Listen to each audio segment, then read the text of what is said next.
My name is Eneida Alcalde. Eneida rhymes with Grenada. And as you can see here, I am pictured with my mom and my brother. In this picture, I am 6 years old, and we are outside of our home in Valparaíso, Chile. We lived an upper class, middle class lifestyle in Chile. My mom was a stay-at-home mom. My dad was a successful businessman, and my grandparents lived 2 blocks away. So life was splendid, and from my perspective. My parents did a great job of shielding us from the greater truth. We lived during the Augusto Pinochet dictatorship in Chile, and our existence wasn't so ideal. And my parents knew that they could not shield me and my brother forever. There were a lot of deaths, a lot of torture, and it just wasn't an ideal place to grow up in. And so my parents made a very difficult decision when I was 7 years old.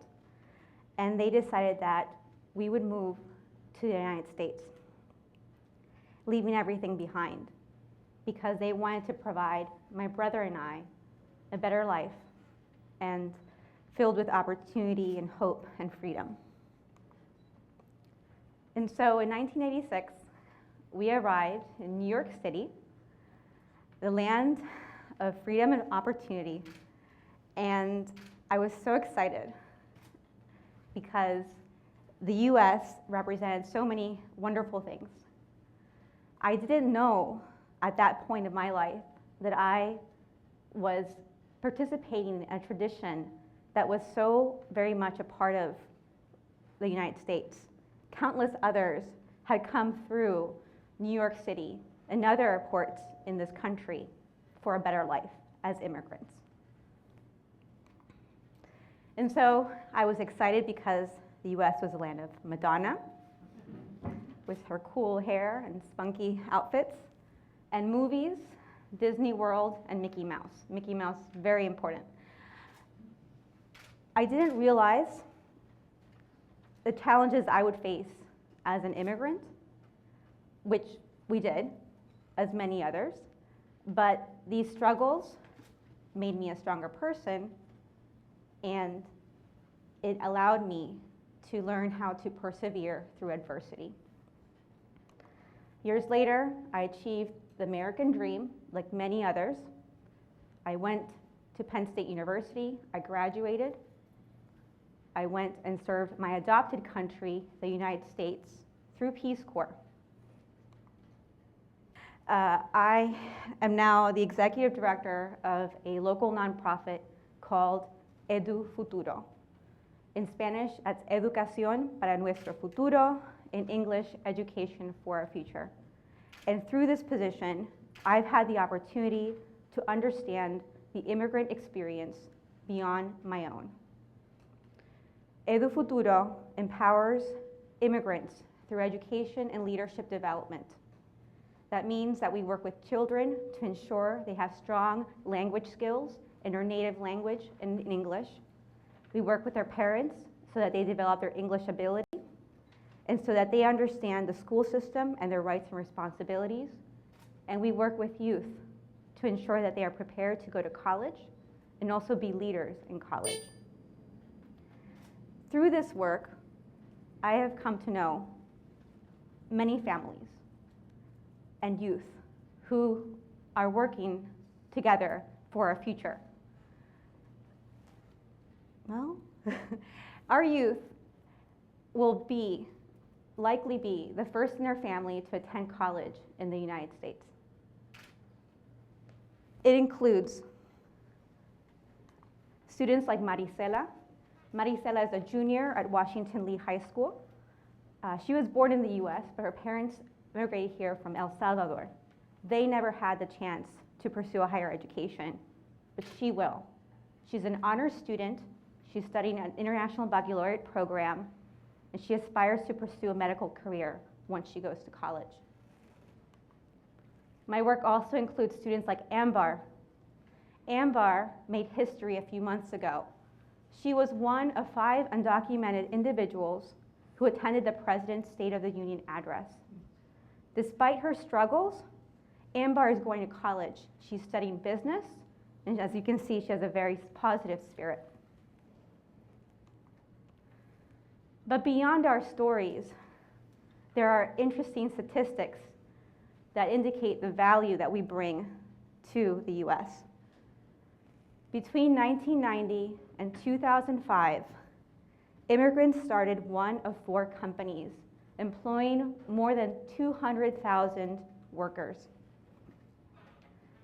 Immigrants are also more likely to start a business. We comprise 13% of the population, yet we have been 18% of business owners. We're 18% of business owners. In fact, talking about technology today, Intel, eBay, Yahoo, and Google are some of the companies that have been co-founded by immigrants. You may be wondering about the artichoke, and it's not only because I am from Chile and we eat them a lot, but it's also because my husband is an economist, and he can sometimes be a little heartless or cold, and he likes to compare people to artichokes in the sense that people are workers, labor. And a lot of economists believe that the free flow of labor and goods is good for all of us because it allows for efficiency and more services and more goods for us all. In that sense, he compares people to artichokes. But immigration is not new. It's not a new debate, and in order for us to really understand the future of immigration and demographics in this country, we have to look at our past as a country and who we are. In fact, the US has been an immigrant nation since day one. People have been coming here to our shores seeking opportunity, seeking a better life for hundreds of years since our founding. In fact, we have some very famous people who have been immigrants in our history. Albert Einstein, Alexander Graham Bell, and Mary Harris Mother Jones are just a few of these famous individuals. No, not all of us are famous, but yet we all add value to the quality of life we lead in the US. For instance, 72% of the workers in our farm fields are foreign-born. That's 3 out of 4 people in our farm fields.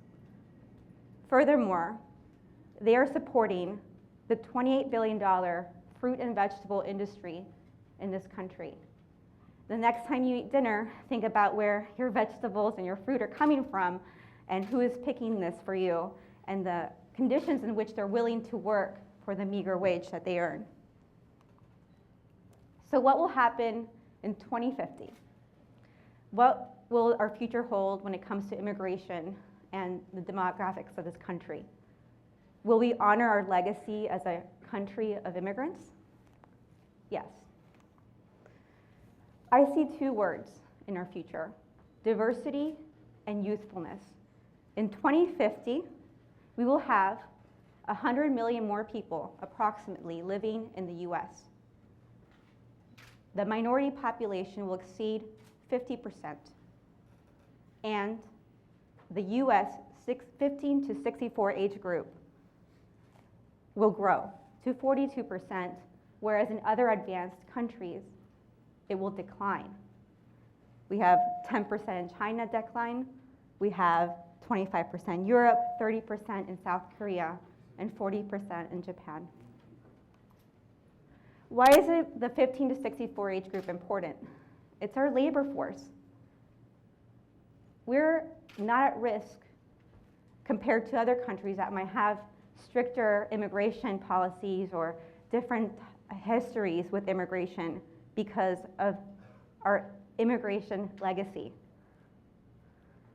And so when I look at immigration in the future, I see us embracing immigrants and our legacy and our history so that we can stop negative rhetoric, negative antagonism toward new immigrants, and embrace our students.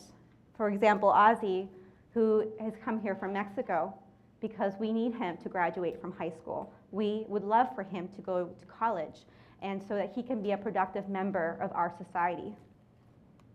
When we recognize our legacy of being an immigrant nation, we also know that we have not been invaded. And we will understand that these little girls will continue the greatness that it is our country, and they'll be able to, again, become engaged community members. We will also stop the separation of families, because we want fathers and sons and daughters and mothers and families to stay together, because happy families and happy childhoods determine who we are and what we do as a country. And so when I see the future,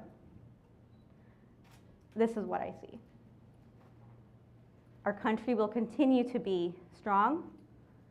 Immigrants will continue to invest. And we will continue to be successful.